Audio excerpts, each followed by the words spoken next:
তোমাদের দেশে আমি কসম দিয়ে বলতে পারবো, আমি চ্যালেঞ্জ দিয়ে বলতে পারবো, আমি 100% শিওর করে বলতে পারবো, ভারতের বুকে একটা ছেলে পাওয়া যাবে না যা ওই বন্দুকের সামনে এরকম সিনা টান টান করে দাঁড়াতে পারে।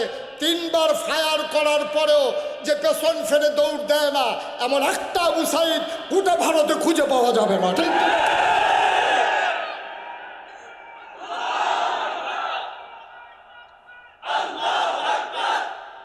একটা আবু সাইদ পাবে না, একটা মুগ্ধ পাবে না যে পানি পানি বলে পিপাসার্থ মানুষগুলোকে পানি পান করিয়ে এক বুক পিপাসা নিয়ে এই বাংলার সবুজ শ্যামল জমিন থেকে হারিয়ে গেছে আমার মুগ্ধ।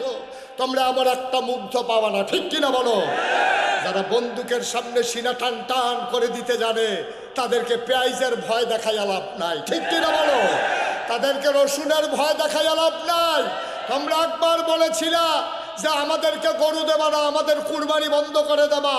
আমার শিক্ষিত সচেতন যুবকেরা গরুর ফার্ম করা শুরু করলো। ওই বছর সমীক্ষায় দেখা গেল কুরবানি দেওয়ার পরেও আরো অনেকগুলো গরু বেশি রয়ে গিয়েছিল, ঠিক কিনা বলো?